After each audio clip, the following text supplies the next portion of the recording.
Good evening. As Robert Burns once wrote, the best laid plans of mice and men often go awry, but not completely awry. So thank you for bearing with us as we got here this evening. We're glad to have you join us tonight, whether in person or via live stream, for this special 2023 William H. Fitzpatrick Chair of Political Science lecture. We at Canisius College are extremely grateful and honored to have this opportunity to participate in the City of Buffalo's 514 Remembrance Weekend, Reflection, Healing, and Hope. I'm Richard Bailey, an Associate Professor of History here at Canisius College and the Fitzpatrick Professor of History. In this capacity, I get to collaborate with members of the Fitzpatrick family, college leadership, especially President Steve Stout and Vice President of Academic Affairs, Sarah Morris, and faculty colleagues to host speakers on campus. The Fitzpatrick Lecture Series at Canisius College is part of the larger Fitzpatrick Institute of Public Affairs and Leadership, which since 1958 has provided a variety of opportunities for Canisius students to develop leadership potential through close contact with and exposure to those who contribute to American public affairs and social issues. The Institute, the lecture series, and the Fitzpatrick Professorship of History are named for William H. Fitzpatrick, a South Buffalo builder and longtime chair of the Erie County Democratic Party. His sons, Paul and Walter, endowed the Fitzpatrick programming at Canisius in 1958. In 1962, Harry S. Truman, 33rd President of the United States, inaugurated this lecture series. Each year since, the college has hosted national figures in politics, government, academia, and media, including, as you can see in your program, the likes of Jane Goodall, Richard Hofstadter, Sidney Hook, Carl Bernstein, Cornel West, and most recently, the newly named Poet Laureate of the Commonwealth of Kentucky, Silas House. So on behalf of the Fitzpatrick Institute of Public Affairs and Leadership, welcome to the Montante Cultural Center and tonight's special Fitzpatrick lecture. As we get started, I'd like to introduce briefly two people who will share with you over the next few minutes before Father Massingale comes. First, you'll hear from President Steve K. Stout, Canisius's 25th, and since we are still in the first year of his leadership, new president. In that short year, President Stout has already been named to Buffalo Business First Power 100 Business Leaders of Color and its Power 250 list of the most influential leaders throughout the Western New York region. Additionally, he was named among the 100 most influential faith leaders in New York State. Following President Stout, you'll get to meet and hear from Dr. Nancy Rourke. Dr. Rourke is an associate professor in the Department of Religious Studies and Theology here at Canisius College, and she regularly teaches courses in Catholic ethics and religious studies and writes in areas of environmental ethics and healthcare ethics.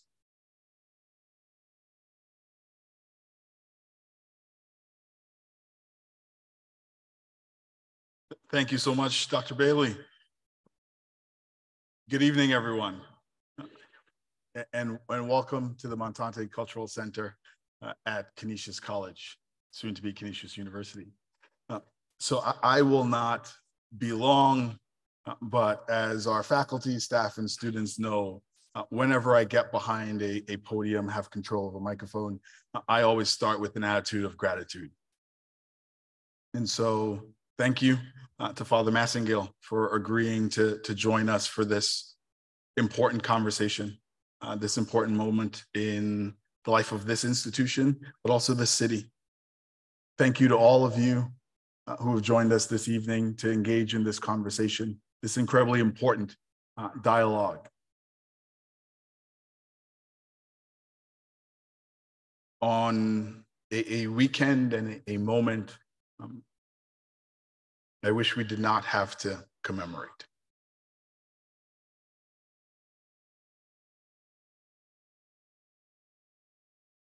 I often point to the seal of the college, which reads our legal name, the Canisius College of Buffalo, New York. And that is not geography. We are not in Buffalo.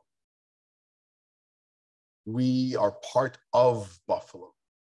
We are part of the fabric of this community. We are the beating, bleeding heart of Buffalo. When Buffalo cries, we cry.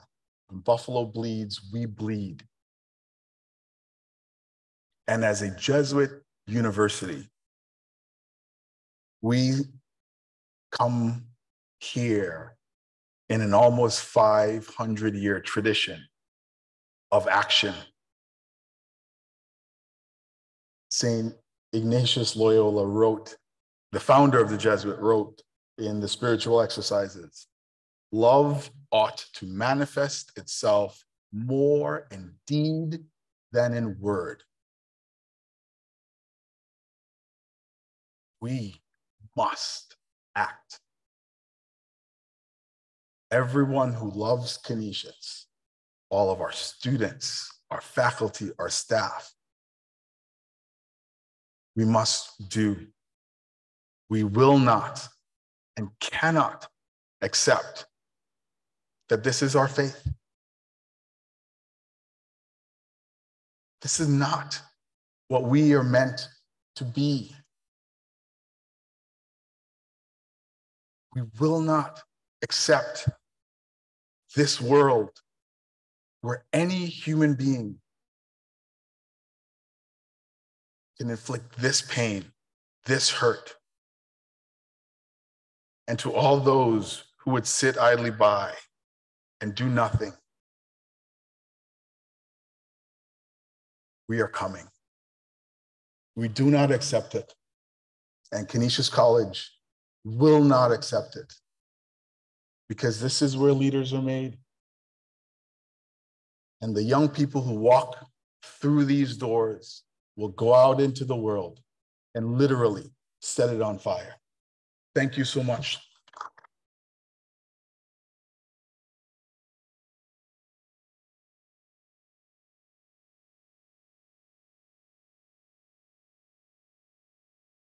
To follow that.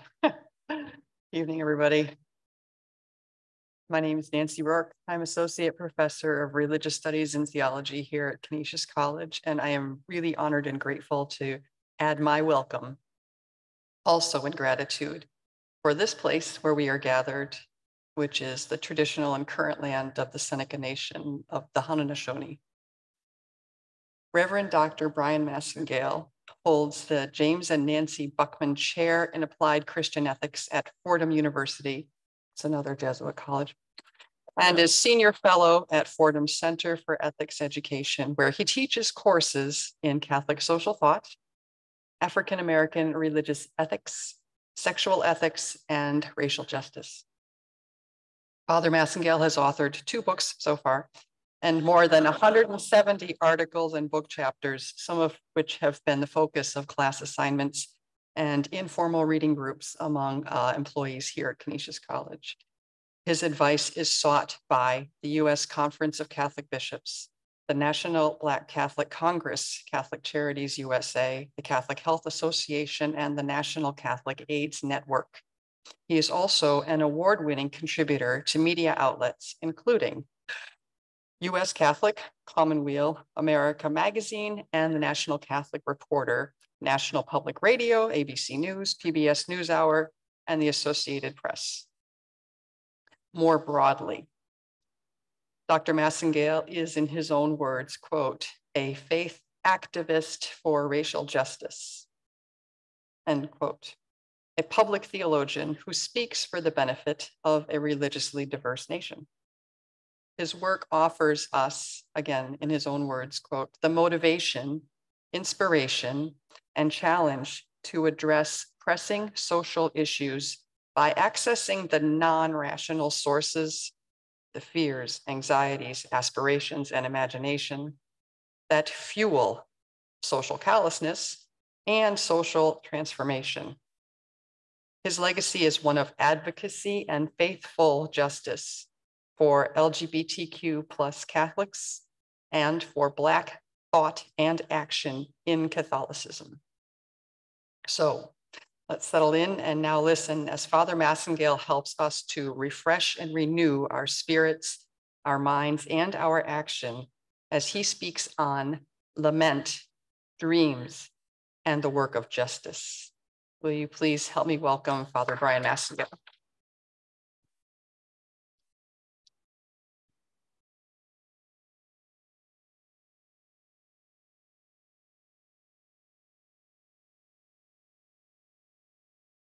Well, thank you, Dr. Rourke. And thank you, President Stout and Dr. Bailey and the members of this Jesuit community here at Canisius College for your hospitality over this last 24 hours. It's been really amazing. Thank you.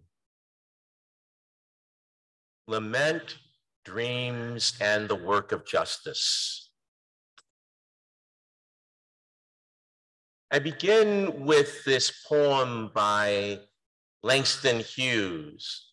It was one of the first poems I ever had to memorize as a grade school student, but it really inspires our work today. Hold fast to dreams, for if dreams die, life is a broken-winged bird that cannot fly.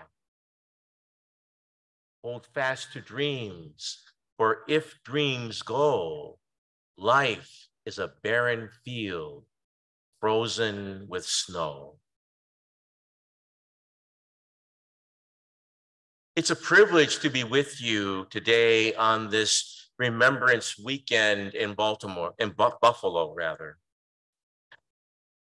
I usually begin by saying it's an honor to be with the community that invites me to spend time with them. But it is not an honor to be here this time. With all my heart, with all my being, I wish I were not here because I wish this occasion would not be necessary. For we gather to remember and to reflect upon a day when evil descended upon the community of Buffalo, an evil so monstrous that our minds cannot really truly comprehend it. We remember how a weekend routine of shopping for groceries was disrupted when a young white man full of hate, radicalized, duped into thinking that his way of life was threatened by those who did not look like him, drove hundreds of miles deliberately and systematically to wreak havoc and devastation upon ordinary people, fellow citizens, human beings who were shopping while Black.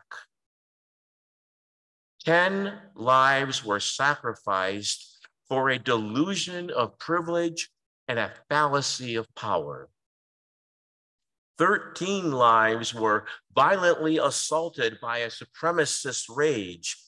Thousands were traumatized by the sounds of gunfire and the sights of carnage.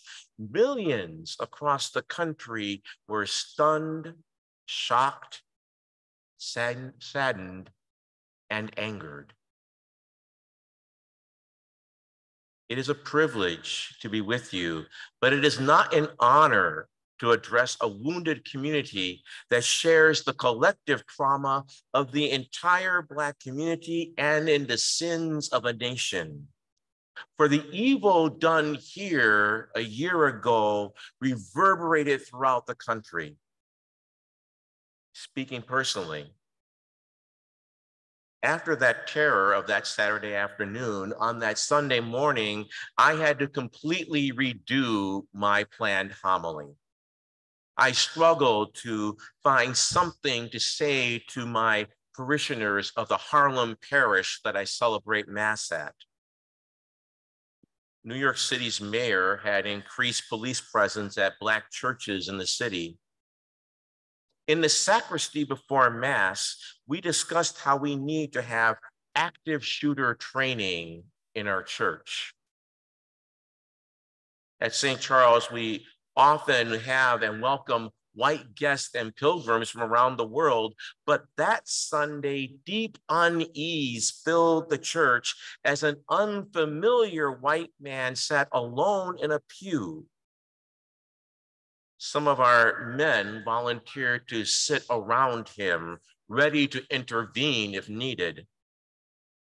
During the Eucharistic prayer, during a moment of quiet and stillness, a kneeler hit the floor loudly.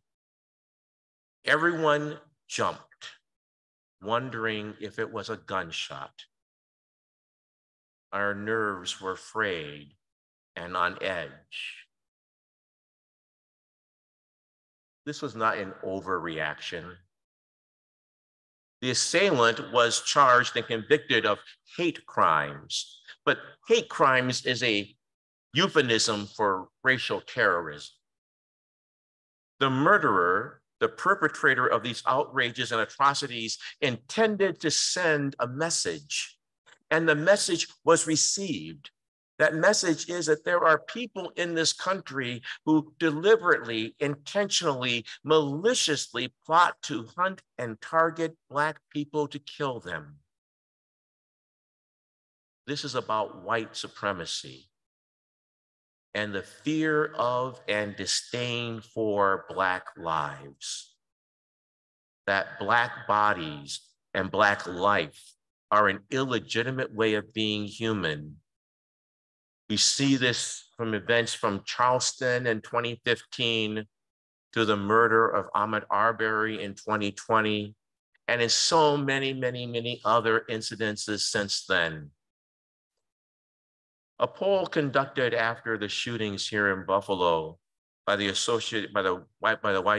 Washington Post discovered that 3/4 of Black Americans are worried that they or someone they loved will be attacked because of their race. Most are saddened or angered by the attacks, but only 8% said that they were surprised. As I pondered what to say to you as this community seeks to move from trauma to triumph during this time of remembrance, I thought to focus on the need to lament and the need to dream.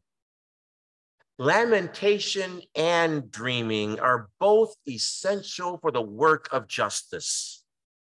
Both lamentation and dreams are practices that humans invoke when words and analysis fail us. Both lamentation and dreaming provide a way forward as we mourn, grieve, and move with new resolve and determined hope. So let's look at lament and lamentation. As a good professor, as a good intellectual, I turn to Merriam-Webster's dictionary to understand what we mean by lament. Lament, a verb, to mourn aloud, wail, to express sorrow, mourning, or regret demonstratively. As a noun, a crying out in grief or complaint or agony. Synonyms: to grieve, mourn, deplore, to moan and groan in complaint. Dorothy Soleil, the noted theologian, in considering the challenge of piercing through the callus of indifference to the plight of those who suffer injustice, wrote, "If people are not to remain unchanged in suffering, if they are not to be blind or deaf to the pain of others, They need a language. And one of such languages we have in our faith tradition is that of lament. Lament is a profound response to suffering, one that stems from acknowledging its harsh reality. Lament entails simply being truthful, avoiding denial, which could be so easy, and admitting the pain and horror of the suffering. We express our pain and lament by crying out, which allows us to grieve. Lament appears to be a universal human phenomenon. People across culture, location, and time have responded to suffering with expressions of sorrow and protest. Laments are cries of anguish and outrage, groans of deep pain and grief, utterances of profound protest and righteous indignation over injustice, wails of mourning and sorrow in the face of unbearable suffering. Lamentation is a cry of utter anguish and passionate protest at the state of the world and its brokenness. Laments name the pain present. They forthrightly acknowledge that life and relationships have gone terribly wrong. Laments are uncivil, strident, harsh, and heartrending. They are profound interruptions and claims to attention. Lament does not accept the status quo. Lament demands change. Such emotionally laden protests in the face of suffering and injustice are a principal part of Israel's prayer and of our faith heritage. The Old Testament scholar Walter Brueggemann points out that laments and cries of personal communal distress comprise fully 1/3 of the Psalter. But you know it because today in most Christian communities, we suppress those kinds of psalms. They're too harsh and too strident. But Brueggemann concludes that the Hebrews' laments, he says, were exercises, and I quote him now, of enormous chutzpah. I love that Jewish Yiddish word, chutzpah, that daring to go to God as you are and to let God know what is going wrong. He writes, Israel did not hesitate to give full voice to its fear, anger, and dismay. The South African theologian Denise Ackerman echoes these sentiments after she rediscovered this scriptural response to injustice. She wrote, "These ancient people simply refused to settle for things as they were. They believed that God could, should, and indeed would do something to change unbearable circumstances. Their lament was candid, intense, robust, and unafraid.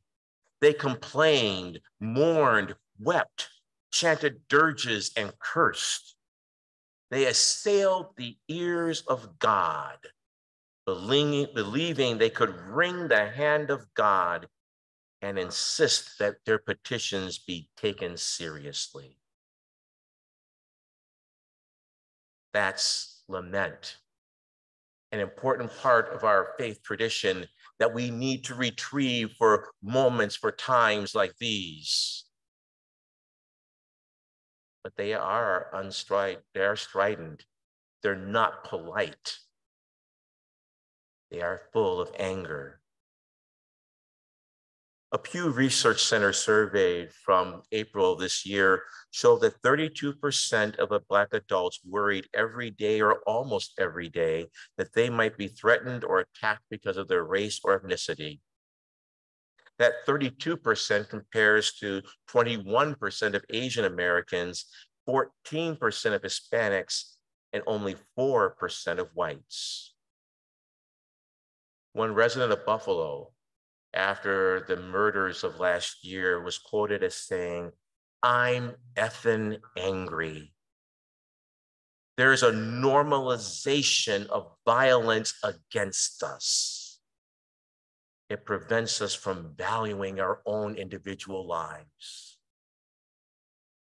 And so we lament.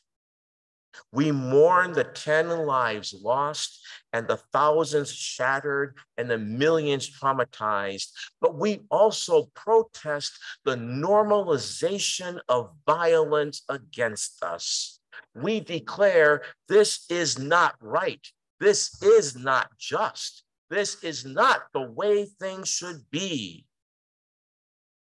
Lament is a refusal to settle for the status quo, a refusal to be at peace with the way the world is.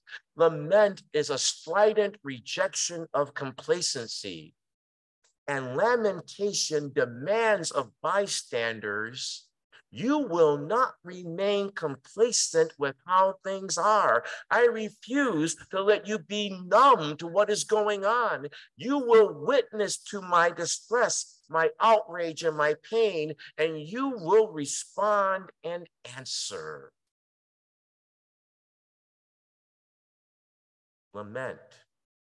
Lamentation is a grieving that mourns and protests and demands truth-telling. It is too easy to gather today and be angry at a callous young man who perpetrated such horrific, hateful violence. But Martin Luther King Jr., when he eulogized 4 young girls whose lives were snuffed out in Birmingham in 1963, he searingly reminds us, and I quote King here from his own eulogy, he said, "We have to be concerned not only about the murderers, but about the system, the way of life that produced the murderers." Oh, we got some amen corner here. Thank you, Jesus. We need to be concerned not only about the murderers, but about the system and the way of life that produced the murderers. And when we do that, we become aware that what happened here a year ago was not a random act of violence. We have lived through years of political discourse calculated to appeal to and manipulate the racial fears and resentments of white people. Politicians and media influencers have stoked fears and resentments with what they call the Great Replacement Theory. The idea that white people are in danger of losing their privileged status as they become more and more of a demographic minority. Recall the mobs that marched through the streets of Charlottesville, chanting, "Blood and soil, Jews will not replace us, you will not replace us." Sadly, tragically, what happened here a year ago was only one of a long string of such calculated white racial resentment and fear. Remember the Chinese virus, the caravans of invaders, the infestation, and the forced separations of families and prison camps for children. The vulnerability of being Black in America, a hatred, a fear so intense that a young assailant drove hundreds of miles. Yet it is not an isolated incident, nor sadly out of the ordinary. We live in a country where making a mistake, ringing the wrong doorbell can get you shot and traumatically injured, as Ralph Yarrow, 16 years old, discovered in Kansas City. But again, these are not isolated incidences. But lament, truth-telling, will not let us stop even here. Motivated by King's insight that we have to look at the way of life that produced the murderers, lament, grieving, and protest also push us to understand how violent white supremacists and nonviolent ones too are aided by structures of permission, a permissive ethos that ratifies their actions. As when prominent figures in American society say that those who have such beliefs are good people. When people in media amplify their manipulated resentments and complaints. Or when presidential candidates say, I am your justice, I am your retribution. But lament, passionate truth-telling pushes us even further to realize that these permission structures are not present only in politics and media. These voices are also present in the church. Uh-oh. No amen corner in here now. Y'all got a real quiet when I talk about the church. I want you to know I've got a collar. I want you to know that this year I'm celebrating 40 years of ordination. I have street cred to be able to talk about the church.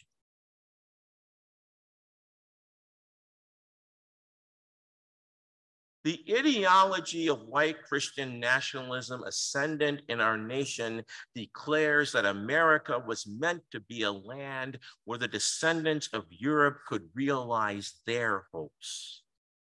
In other words, that God intended this nation to belong to white people in a way that it does not and should not belong to others. That these others are here only by permission and toleration, a permission and toleration that can be revoked by any means necessary when white comfort is disturbed or threatened. White Christian nationalism is based on a delusion, on a God who protects and sanctifies whiteness. But this is more than a delusion. It is blasphemy, for it makes God a partner in human evil and wrongdoing.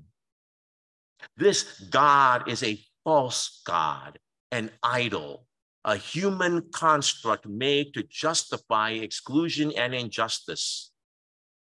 This is why the issue of idolatry is not just a matter for theological geeks and nerds like me, or for those who are nostalgic for, Bible stories about golden calves being dramatically destroyed by Moses in Technicolor in the 10 Commandments.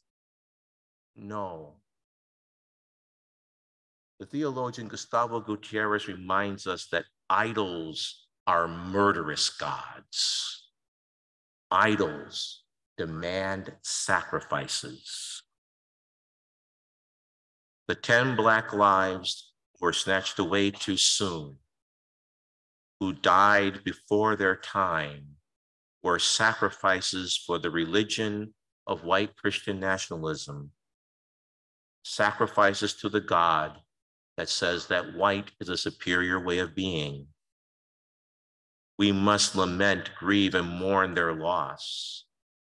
But in our grief, in our lament, we must also denounce this false God and perverted faith that requires such sacrifices and blood offerings. That God is not a true God. That God is not the God of Jesus Christ.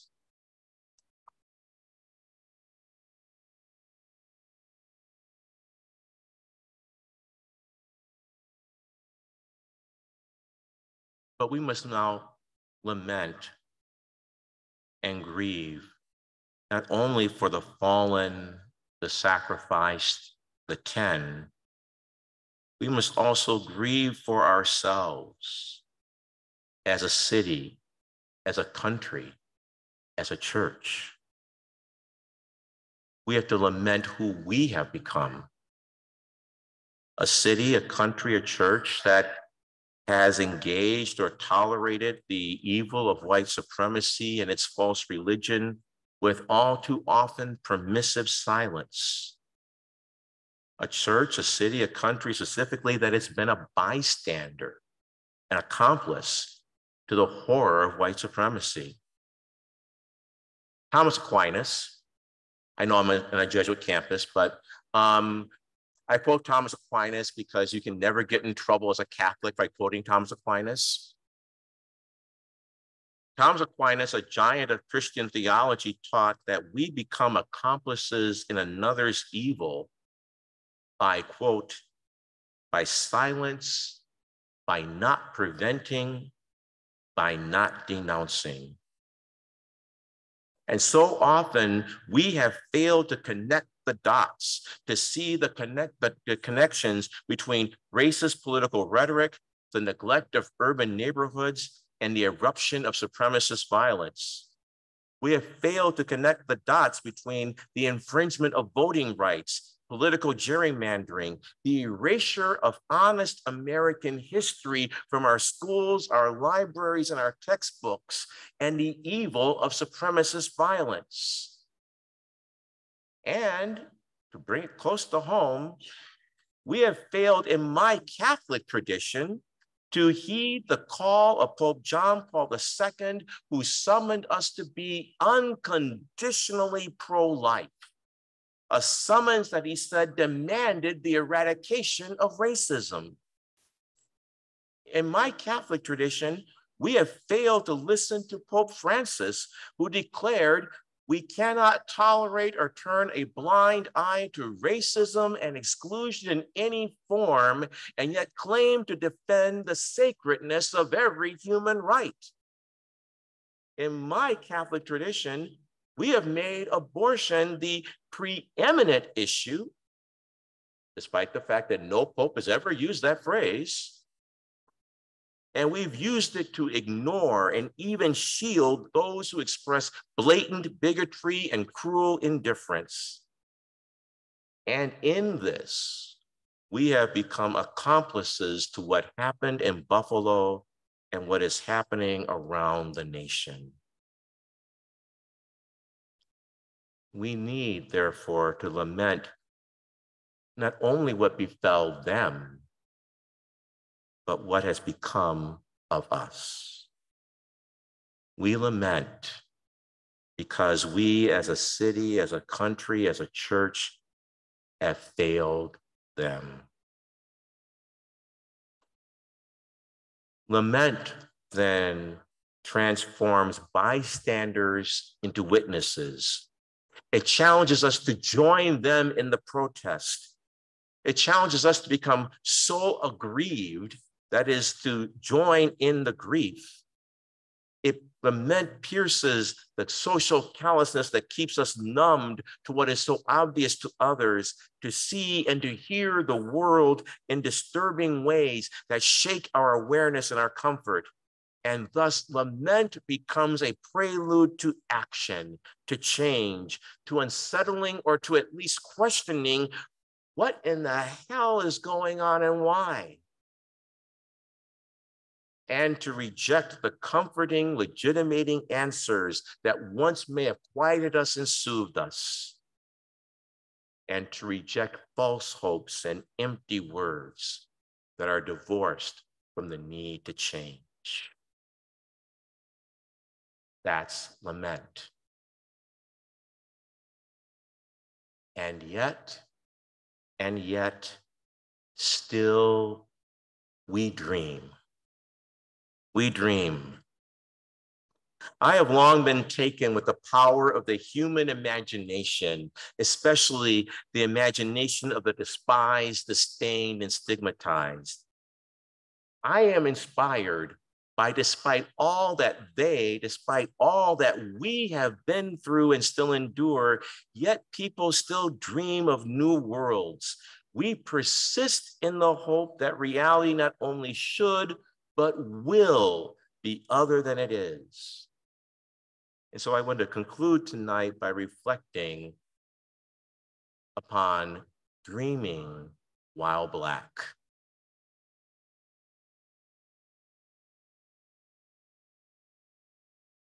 One of my prized possessions is a huge gold-leafed black leather-bound dictionary that my grandmother gave me for my 8th grade graduation. The New Webster Encyclopedic Dictionary of the English Language. It contains over 973 pages of definitions with an additional 500 pages of reference material, including how to write a letter to the President of the United States. Why would a grandmother give such a gift to a 14-year-old boy living in Milwaukee's inner city? Her response: because someday he may need it. Because someday. That is the essence of the Black imagination. She did not live in denial of reality. She did not live in denial of the fact that our neighborhood store was derisively called Rats and Roaches Incorporated by my siblings and I. Her gift was a vision, an act of hope. It was a dream, a hope, a reminder that the neighborhood with its drugs and violence and rodent-infested corner store with overpriced goods, that did not define or limit who I could be. Her gift was a conjuring of imagination. My grandmother dreamed while Black.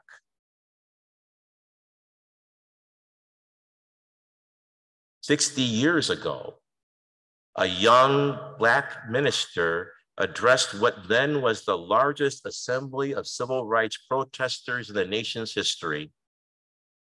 He recounted the nation's legacy of broken promises, which he described as checks returned marked insufficient funds. He narrated the great trials and tribulations that so many had endured, harassments, beatings, and the horrors of being crammed in dank, narrow jail cells for their convictions. Yet he implored them to return and continue with their grinding, treacherous, and dangerous work for justice. He said, go back to Mississippi, go back to Alabama, go back to South Carolina, go back to Georgia, go back to Louisiana, go back to the slums and ghettos of our northern cities, knowing that somehow the situation can and will be changed.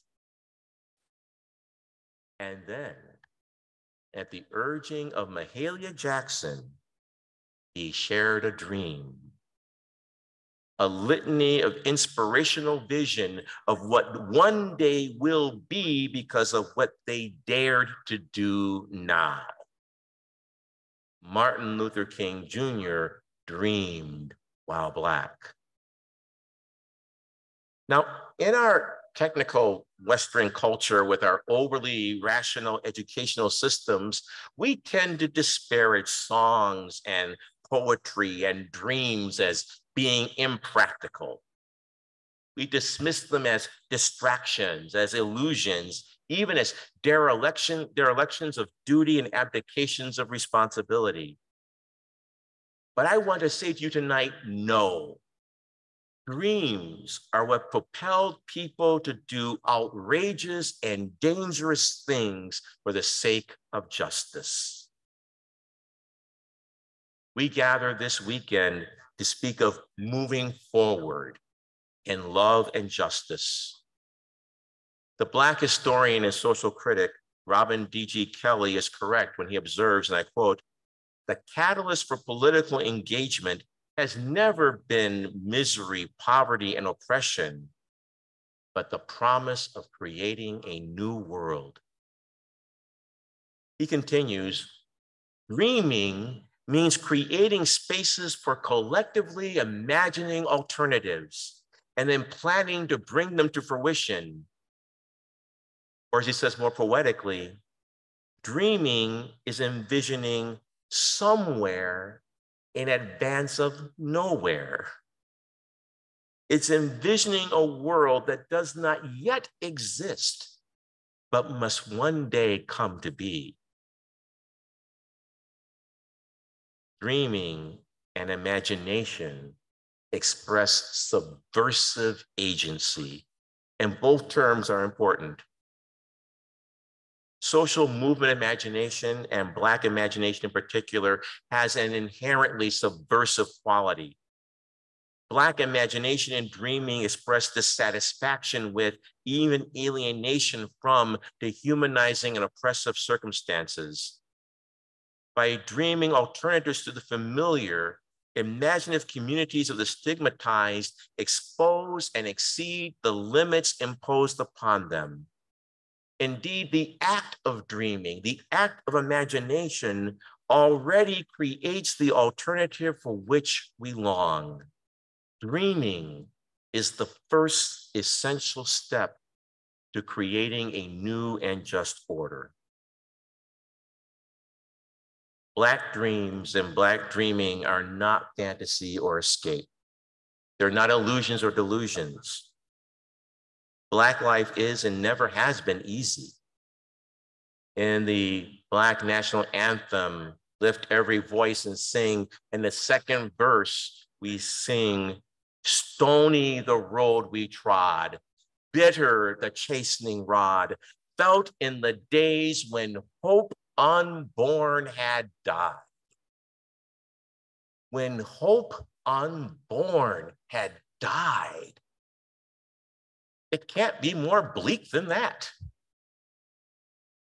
Yet, I love that. Yet, despite all of that, yet with a steady beat, still we dream. We dream.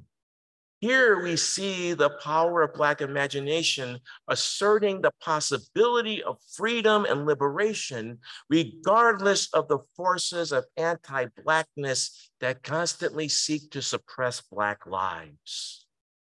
We still and always have dared to dream.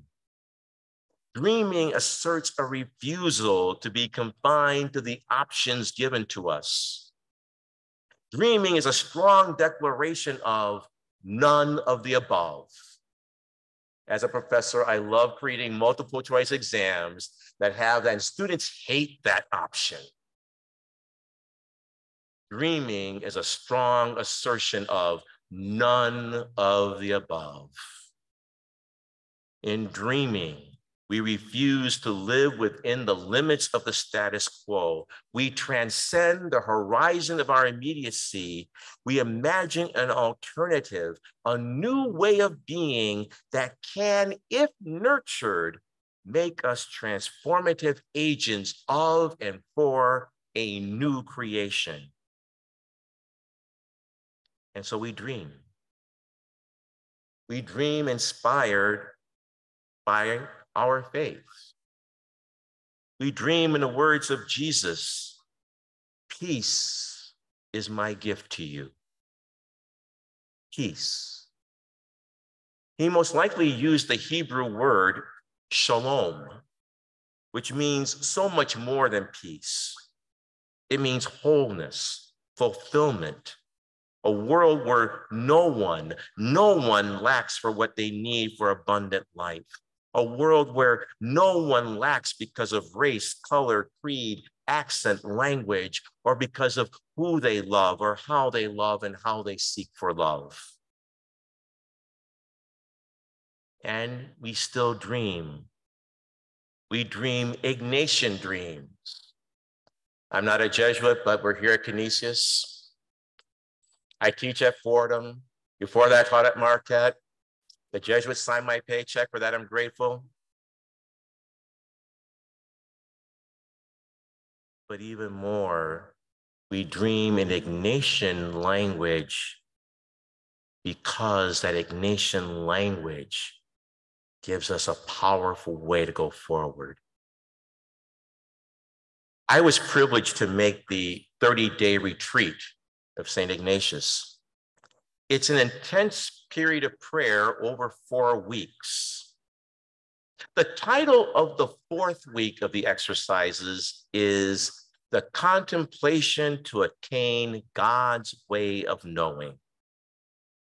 The logic of the exercises is that after coming to know yourself as a loved sinner, as God's beloved, and having made a fundamental decision to follow Christ, having accompanied Christ through his life and ministry and dying, and after coming to an understanding of the crucifying pains in one's own life, in the final movement of the exercises, you pray for the grace of knowing and loving the world with God's love, with Christ's love.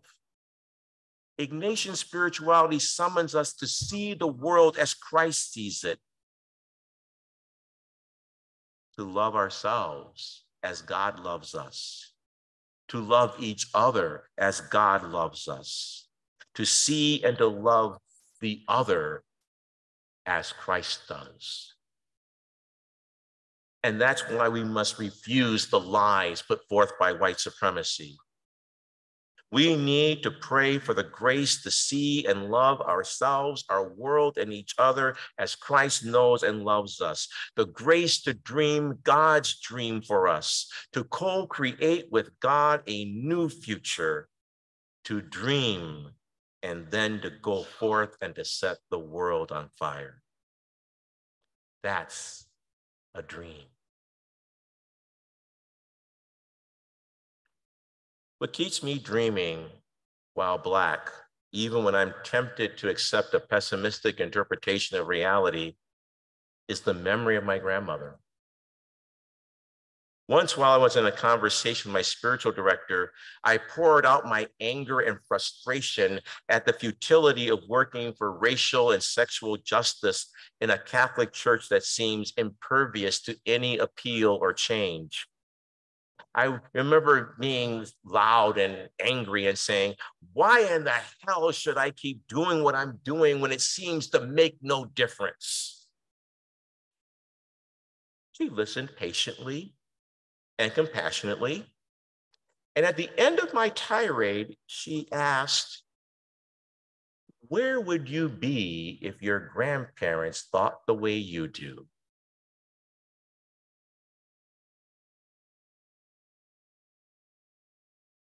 That's why I hold on to this thick dictionary, even though I seldom use it anymore for its intended purpose. Everything it contains I can find more easily or on Google or by asking Siri. But I hold on to this and I cherish it because it is an ever-present reminder of those who dared to dream and who through their dreams brought and bring something new into the world. This dictionary encourages me to continue to dream. And so tonight, as we gather in this Remembrance Weekend, I invite, I summon, I urge us all to dare to dream boldly, to dream audaciously, to dream subversively. For in the face of all that we have to endure, we don't need less imagination, we need more. We need more. When so much of life seems poised on the precipice, we need to cultivate practices of critique that are wedded to discourses of hope. We need animating visions, sustaining dreams, and motivating imaginations. That need is not less urgent, but more. We are invited, we are summoned to attune ourselves and to attend to the realm of the Spirit. Hold fast to dreams For if dreams die, life is a broken winged bird that cannot fly. Hold fast to dreams, for when dreams go, life is a barren field covered with snow. Let us say amen. Thank you.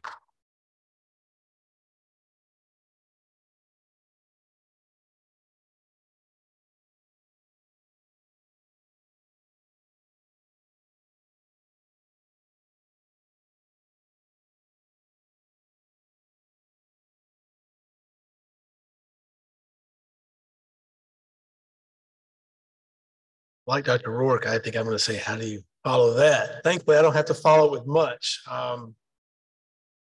As we wrap things up, events like today require a lot of work and planning. And I've had many people help with that work over the last several weeks. So to echo President Stout, I want to express that gratitude if I can before we leave. I want to thank members of the Fitzpatrick family for their continued support and encouragement for the college, but also especially for the programming they've helped support and fund. I also want to thank President Stout and Vice President Morris for their direction and enthusiasm.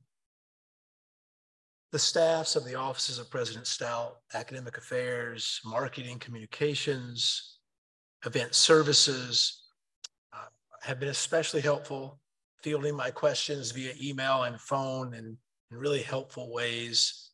Cecilia Gotham, Eileen Herbert, Stephanie Massoud, and especially Maggie Burkhardt deserve recognition for the work and help they contribute to help make events like this happen. I'd once again like to all of us, as we prepare to leave in a moment, to thank Father Massingale for including us in such an engaging and meaningful conversation. And I'd like to thank each of you for joining us this evening. I know for many of you, it's been a busy day. It's a busy weekend. It's an emotional day and weekend. Thank you for being here with us. Please don't hesitate to reach out to me. You can catch me after. I'll get you a business card from my email address. We'd love to keep you aware of things that are going on campus. We love having you here with us. You do encourage us to have action and to not just be, students and faculty who are doing our thing on a college campus. So thank you for being here. Thank you for joining us, and please be safe until we can gather again. Thank you and good night.